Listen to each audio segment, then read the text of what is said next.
ఇప్పుడు ఎవరో ఒక వివాహమైన స్త్రీ, ఈమెవరో ఒక బాధ్యత కలిగిన ఇల్లాలు. ఏం మాట్లాడుతుందో చూడండి. ఒక పెళ్లి కాని యువకుని ఎలా రెచ్చగొడుతుందో చూడండి. మా యజమాని, వాడికి బైబిల్ ఏమంటుందో తెలుసా? మా ఆయన వ్యాపారం చేయడానికి చాలా దూరం వెళ్ళి డబ్బులు తీసుకుని వాడు రావడానికి చాలా టైం పడుతుంది, ఈ లోపు వలపతిరా సరసాలు ఆడదాం.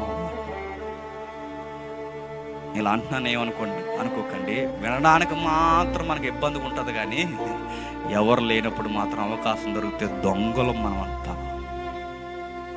ఒక కవి ఏమన్నాడు చెప్పనా?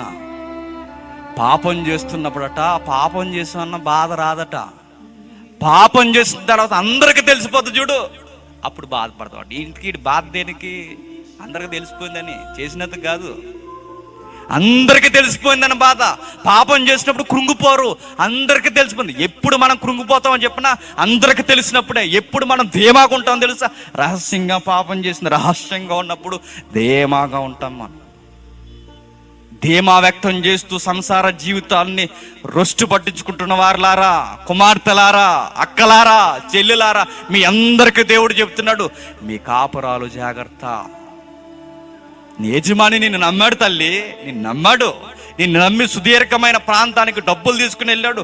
వ్యాపారం చేసి నీకు ఎండ దెబ్బ తగలకూడదని, నువ్వు బయటికి రాకూడదని, నువ్వు 3 పూట్ల ఆరోగ్యంగా ఉండాలని, కుటుంబానికి ఇల్లాలుగా నువ్వే అందంగా ఉండాలని నేను నమ్మి బయటకు పోతే నువ్వు ఇంటి దగ్గరుండి మాట్లాడే మాటలు ఇట్టివా?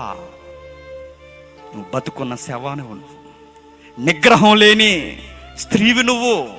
నీకు అసలు ఎలా మాట్లాడాలో కూడా వర్ణించడానికి పదాల లేని జీవితం మందే. ఏమంటుంది చూడండి, ఏమని మాట్లాడుతుందో చూడండి. పురుషుడు ఇంట లేడు, దూర ప్రయాణం వెళ్ళి ఉన్నాడు, అతడు సొమ్ము చెంచి చేత పట్టుకుని పోయెను, పున్నమి నాటి వరకు ఇంటికి తిరిగి రాడు. చూసారా? అది తన అధికమైన లాలన మాటల చేత వాణ్ణి లోపరుచుకొను, తాను పలికిన ఇచ్చకపు మాటల చేత వాణ్ణి నీడ్చుకొని పోయెను. చూసారా ఎలా మాట్లాడుతుందో చూడండి. ఎంత తప్పండి. భర్తలు భార్యలు నమ్మి బయటికి వెళ్తారు. తల్లులారా, మిమ్మల్ని నమ్మి బయటికి వెళ్తారు, మీ కొరకే కష్టపడతారు, నీ పిల్లల కొరకే కష్టపడతారు, నీ మీద పూర్తిగా తన భవిష్యత్తును ఆనుకుంటాడు. పురుషుడు ఎప్పుడు దెబ్బతింటాడు చెప్పనా? కౌన్సిలింగ్ ఇస్తుంటారు పోలీస్ స్టేషన్లో అప్పుడప్పుడు. ఎప్పుడు దెబ్బతింటాడు చెప్పనా?